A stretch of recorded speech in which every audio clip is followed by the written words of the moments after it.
And we're here at the U Travel Lunch prior to the Travel My Web Awards 2008. We're in a very, one would assume, a difficult economic condition here. We've been speaking to a number of people about it. Have you found, Sam, that this credit crunch is something we've just talked ourselves into and people are still booking holidays like they always have done? I think they always will book holidays if they are a family and have worked all really hard all year and will go away. I think your short breaks and maybe your long haul might go down. They might only have one holiday rather than 2 or 3 holidays a year, but I think everyone will still go away. They may try and book last minute because they think they'll get a cheaper deal, but I think it will affect it, but not so bad that it will cause. Have you noticed a trend away from any destinations or towards any destination? People going city breaks quite a bit. You've got Mallorca, Spain's are picking up, which is quite surprising considering the euro. And then we're getting loads to places like Mexico.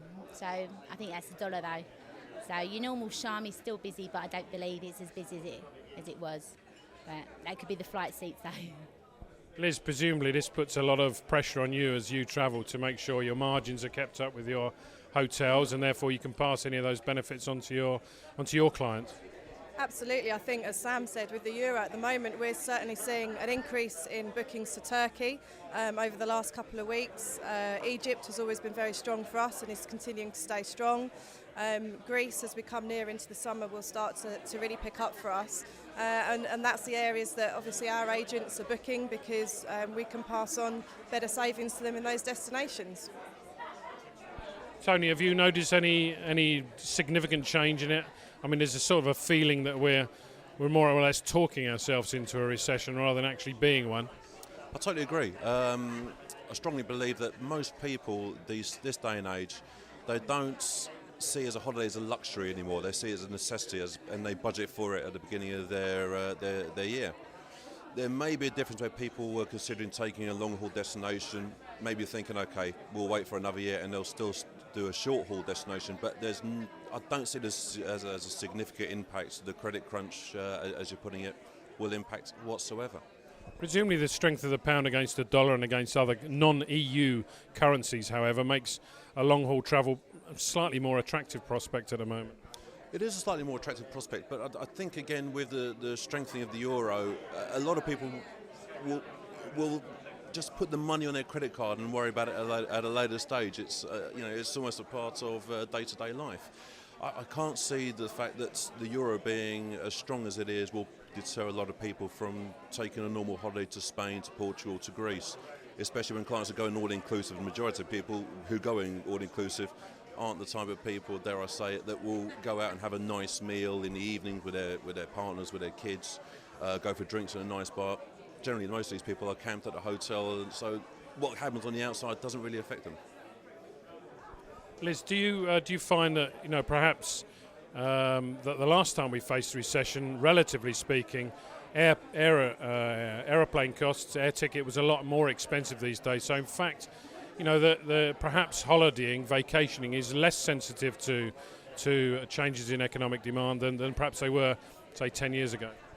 I think, certainly, I think a holiday is a necessity for people, and, we're a product that agents will package with a flight. We are seeing that flight costs are more expensive than they used to be, but I still think there's areas for agents to earn good money by packaging or by putting together a hotel accommodation with a flight for any duration, absolutely. And Sam, are there any destinations you travel don't do that you'd like them to? Maybe the Caribbean. They need to get over the Caribbean a little bit more. We find a lot of people are venturing out a little bit in the little tinier islands, which is hard to get accommodation. But they cover, I know Dubai is working very well on it. We've done quite a few bookings to Dubai in the last couple of weeks, so that's a new product here, so yeah.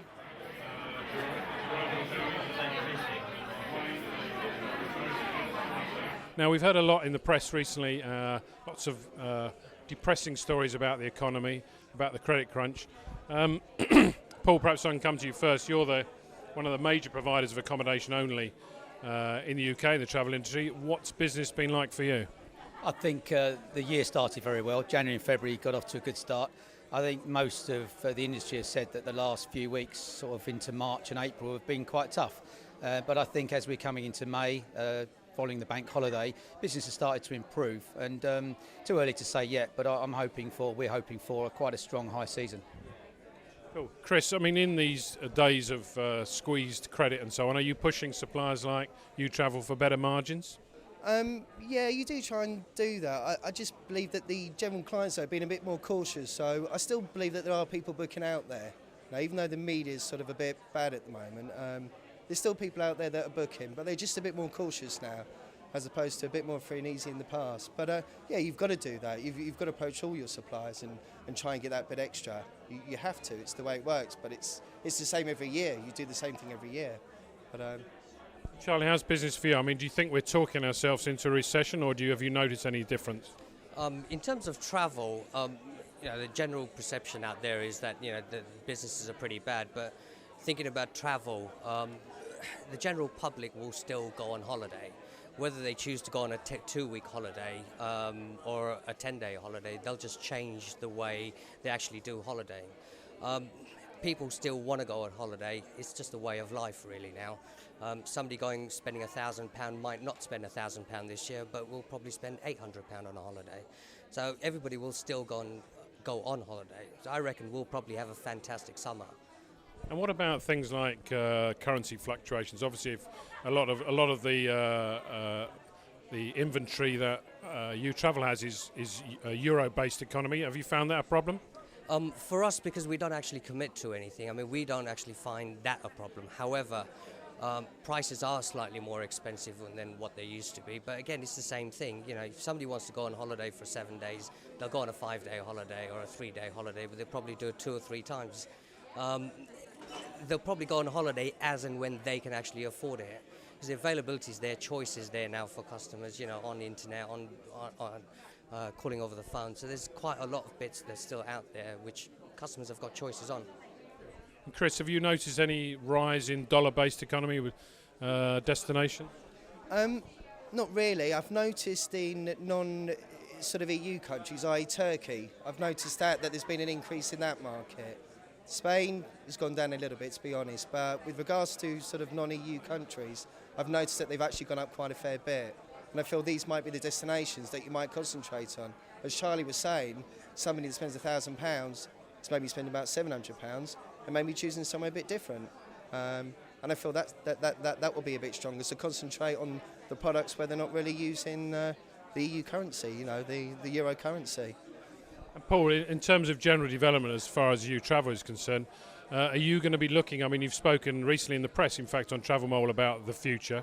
Do you think that dollar-based or non-euro-based economy destinations might be something you'll be looking at in the future? Yeah, certainly the same as Chris said. We've seen a trend towards places like Turkey.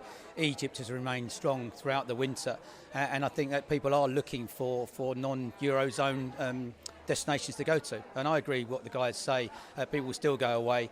We've seen an increase in all-inclusive holidays. It's something we do very well. We do a lot of them. And I think people, once they buy an all-inclusive, they know what they've already budgeted for. And I think that's what people are looking at, how much they're going to spend and how long they're going to go for, as Charlie said. So yeah, we're concentrating on non-Euro places. We're seeing a bit of an increase to Florida and further afield. So basically the message you're getting out is that people will still go on holiday, but you as a supplier have to adapt to economic conditions. Yes, I think as long as you're not committed into one particular area, if you spread your risk from an agent and an operator point of view, and you can offer all of the destinations that people are going to, and if you're over-committed in a Eurozone and that's not particularly popular, say for example Spain might be having a slight downturn, and as long as you've not over-committed in those areas, then you will be fine.